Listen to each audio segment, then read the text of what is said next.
All right, we got Steve Hoftsetter on the phone, and how you doing, man? You're going to be here, I hear, tomorrow out at Wise Guys. Yeah, I'm excited about it. I always love playing Salt Lake. Yeah, especially because of the heckling you had to deal with not too long ago out here. Yeah. It was actually, it was a while back. I was doing a show at the University of Utah, and I started out my set by saying Salt Lake City is really beautiful, but here's something you might not know: you're not close to. And then I cursed. And it's just a funny little, hey, we're in the middle of nowhere here. And about 10 people got up and walked out. Wow. Yeah. And so then as that happened, other people started getting up and walking out. Because, if you go to church with someone and they leave and you don't leave, well, they're going to talk about you. So within the first 5 minutes of the show, a third of the crowd got up and walked out. Wow. And I didn't even know what was going on because it was a late night Friday show. It was promoted as adults only. And someone made the mistake of distributing the flyers at Brigham Young's campus. Oh, and that's what happened. Oh, real nice. But I didn't find that out till later. Well, what was the curse word that you threw out there to get half the crowd to leave? Nothing major. Started with an S. I assume I can't say it on the radio. Right. Yeah. I mean, I've heard a lot worse than that. Yeah, and exactly. And not only that, but I used it in the way that it's used as a synonym for things. Uh-huh. It's not even like describing anything bad. Right. So, so a third of the crowd left, and someone yelled out, they're a bunch of, a-holes. Huh. And I said, no, they're not. They're children. That's the problem. They're children. They're not being adults.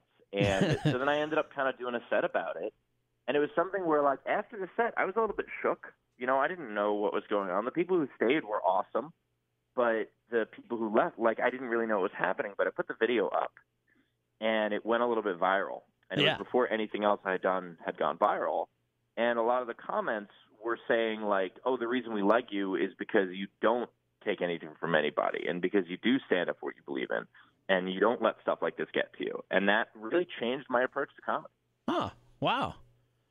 Yeah, so thank you to the, 50 or 60 immature children that left that University of Utah show. It really helped me in my career. And that's nothing with over 100 million views on your YouTube channel and over nearly 500,000 subscribers on there. So that's 50 of those guys can walk out. Yeah, I'm totally okay with it. Now, it was weird when it happened. I'll be completely honest. It's weird. I had one time at a college, I was doing a show, and in the last 10 minutes of the show, there were about 300 people there, and 200 of them just got up and walked out with 10 minutes left of the show. And I'm like, what the hell did I just say? I don't even know what happened.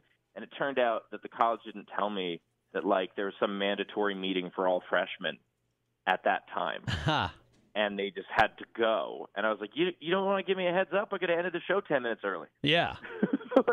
You don't want to let me know those things? It's really weird as a performer to see that happen. Yeah, absolutely. And let's talk about your book, Ginger Kid. What is it? Mostly True Tales from a Former Nerd. Yes. And it's, that line is kind of a tribute to the Mitch Hedberg joke, I used to do drugs, I still do, but I used to too. Yeah. I am still very much a nerd. But the book's doing really well. It's mainly about getting bullied in high school and finding comedy as a way out. Uh-huh. And someone asked me, they were like, "Oh, is this appropriate for a teenager to read?" I was like, "Yeah, it's about my high school experience." Okay. And then they said, "Well, but is there any sexual content?" And I said, "No, I just said it's about my high school experience." So, gotta look more carefully. A little bit of rejection during your high school experience? Yeah, it makes you stronger. Yeah, absolutely, huh? It all makes it stronger. And then your podcast, Falling Forward, tell me a little bit about that for people that are into the podcast and whatnot. Absolutely. So Falling Forward is a podcast where I interview successful people about times where everything sucked. Uh-huh. I got the idea from talking to a couple of friends of mine have had opportunities where the rug just kind of got pulled out from under them. One of my friends shot an entire season of a sitcom for a major network, and then it never aired. And one of my friends had a Netflix special that was canceled 2 days before they shot it because they decided to put the resources toward another comic. And it had nothing to do with him, but he just had to deal with it.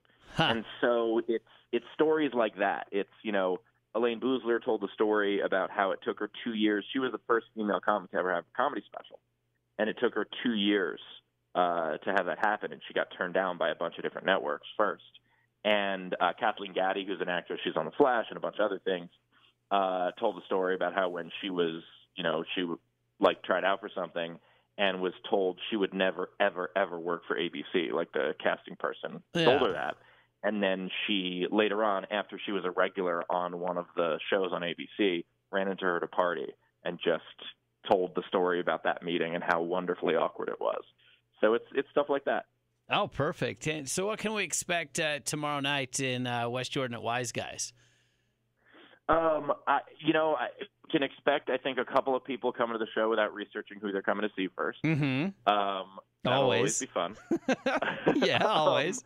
But, I tend to do stuff on the dark side.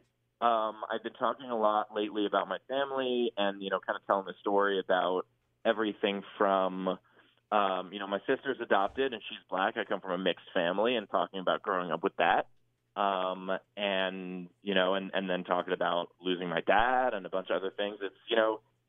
I try to put serious stuff in a funny light. That's my goal. Right. Okay. I like it.